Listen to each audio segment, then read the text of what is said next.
जय हिंद दोस्तों, वंदे मातरम। कई लोग मुझसे पूछते हैं कि यार आखिर राजनीति में ऐसा है ही क्या जो तुमको इतनी पसंद है। यार देखो, राजनीति एक ऐसी चीज़ है ना जिसमें सब कुछ है। इमोशंस हैं, ड्रामा है, लड़ाई है, झगड़ा है, प्यार है, मोहब्बत है। ऐसा कोई एलिमेंट नहीं है जो उनकी मतलब आपको राजनीति में नहीं मिलेगा। यहाँ पर कब कौन नेता बागी हो जाए, कब कौन नेता सगा हो जाए, आप कुछ नहीं कह सकते। और सबसे बड़ी बात, महाराष्ट्र में जो घटनाक्रम घटा है, अगर उसको देखने के बाद भी लोगों का इंटरेस्ट पॉलिटिक्स में नहीं आता, चाहे वो पॉजिटिव हो या नेगेटिव, मैं इसकी बात नहीं कर रहा कि आपको अच्छी लगती है बुरी लगती है, लेकिन इंटरेस्ट अगर आपका नहीं आता है तो फिर आप वाकई में राजनीति को समझ नहीं पा रहे हैं। मतलब आप जरा खुद सोचिए, भाजपा जिसके पास 100 से ज़्यादा विधायक मौजूद हैं, उन्होंने मुख्यमंत्री किसको बनाया? एक नाथ शिंदे को, जिनके पास 50 विधायक भी, 49 विधायक हैं, 50 विधायक भी पूरे मौजूद नहीं है। आखिर ऐसा क्या घटनाक्रम हुआ या फिर क्या बीजेपी की सोच थी कि देवेंद्र फडणवीस को मुख्यमंत्री की कुर्सी ना देकर डिप्टी सीएम जबरदस्ती बनाया गया? क्योंकि वो तो सत्ता में आना भी नहीं चाहते थे, सत्ता के बाहर से सहयोग देने की बात उन्होंने कह दी थी। मतलब आप एग्जाम्पल के लिए तस्वीर को देखिए।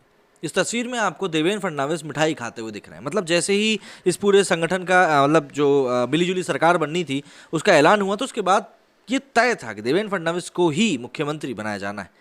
पर जैसे ही शपथ ग्रहण का समय आया, उस समय तक सारी सियासी खेल बदल चुके थे।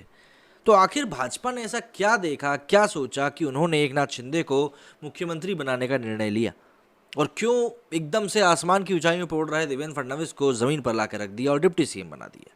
कई सारे तर्क वितर्क दिए जा रहे हैं, लेकिन यहाँ पर हम लोग बात करने वाले हैं कुछ पॉइंट्स के बारे में, जिसके की चलते भाजपा यहाँ पर शिवसेना को टक्कर देने की, मतलब अभी वो भले ही साथ खड़ी है, लेकिन शिवसेना में आप खुद समझिए कि जो बची हुई शिवसेना के लोग हैं ना, बची हुई मतलब वही 13 विधायक जो कि अभी उद्धव ठाकरे, संजय राउत के साथ हैं, उन सभी ने एक बार फिर से सुप्रीम कोर्ट चले गए और उन्होंने बागी विधायकों के वोटिंग जो कि राष्ट्रपति चुनाव को लेकर होनी है, उसको लेकर रोक लगाए जाने की बात करी, विश्वास मत को लेकर। तो जान लेते हैं बीजेपी की क्या कुछ स्ट्रेटेजी है इस पूरे कदम को लेकर, जिसमें कि एकनाथ शिंदे को सीएम बनाया गया है। सबसे पहली बात तो यही आ जाती है कि एकनाथ शिंदे के जरिए उद्धव की शिवसेना को खत्म करने की तैयारी है।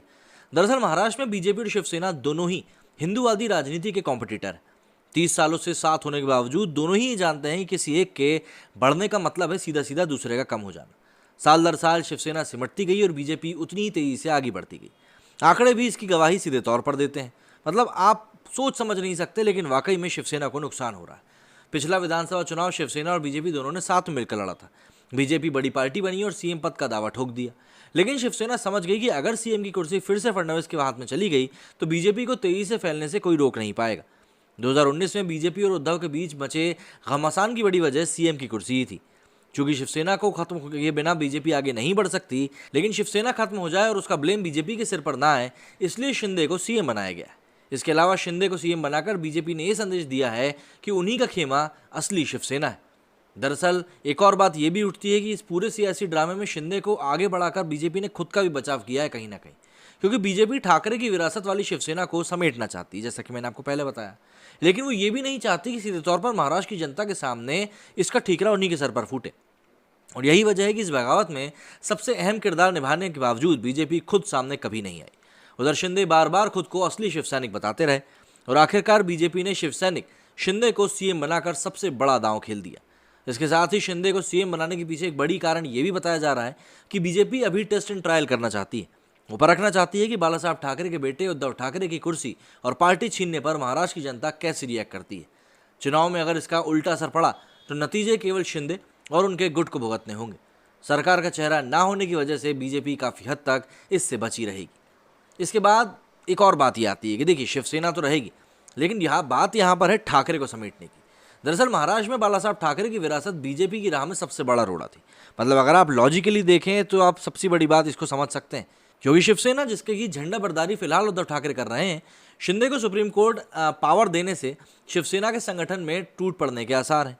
संगठन के लोग मुख्यमंत्री के खेमे में जाना चाहेंगे। इस तरह उद्धव ठाकरे की ताकत और भी ज़्यादा कमज़ोर पड़ती जाएगी। शिंदे के बागी कैंप की ओर से लगातार ये कहा जा रहा है कि उद्धव ठाकरे हिंदुत्व को भूलकर एनसीपी और कांग्रेस के करीबी हो गए। शिंदे के इस दांव को उद्धव भी भांप चुके थे, इसलिए 2/3 पार्टी गंवाने और सुप्रीम कोर्ट में सुनिश्चित हार के बावजूद जाते जाते औरंगाबाद का नाम संभाजी नगर और उस्मानाबाद का नाम धाराशिव कर गए। दरअसल उद्धव नहीं चाहते थे कि हिंदुत्व की राजनीति पर उनकी पकड़ कहीं से कहीं तक भी कमज़ोर हो, लेकिन ये चाल उनके कितना काम आएगी ये तो आने वाला समय ही बताएगा। इसके साथ ही 37 सालों में शिवसेना की ताकत का सोर्स बीएमसी रहा है। बीएमसी का आप इस तरीके से उसकी ताकत को समझिए कि बीएमसी का बजट इतना बड़ा है कि कई देशों के बजट से भी बड़ा है। तो बीजेपी के एकनाथ शिंदे को सीएम बनाने के दांव की एक और वजह एशिया के सबसे अमीर नगर निगम बृहन मुंबई म्यूनिसिपल कॉरपोरेशन यानी बीएमसी पर कब्जे की लड़ाई है। बीजेपी का सबसे प्रमुख एजेंडा शिवसेना से बीएमसी को छीनना है। इस साल सितंबर में बीएमसी के चुनाव होना है। इनमें बीजेपी की नजरें शिवसेना के वोट बैंक को और कमजोर करने की हैं। एकनाथ शिंदे समेत शिवसेना के 2/3 से ज्यादा विधायकों को समर्थन देते हुए सरकार बनवाकर बीजेपी ने शिवसेना के वोट बैंक में सेंध लगाने की कोशिश करी है।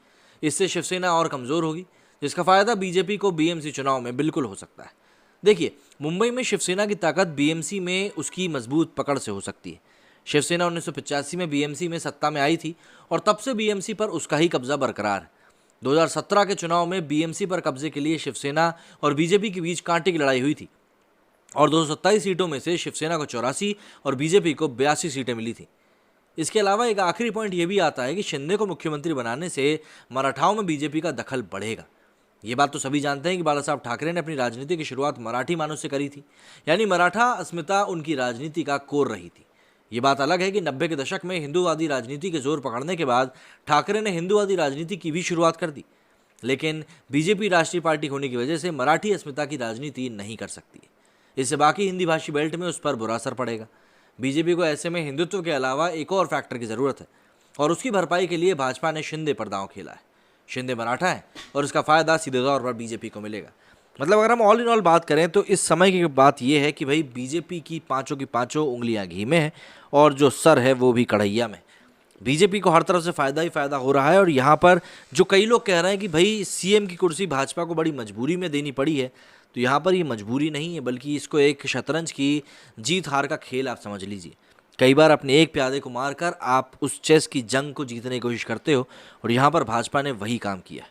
और भाजपा अगर ऐसा कर रही है तो कहीं ना कहीं उसके पीछे कई बड़े दांव पेच हैं जिनको कि भाजपा को खुद ही समझना पड़ेगा।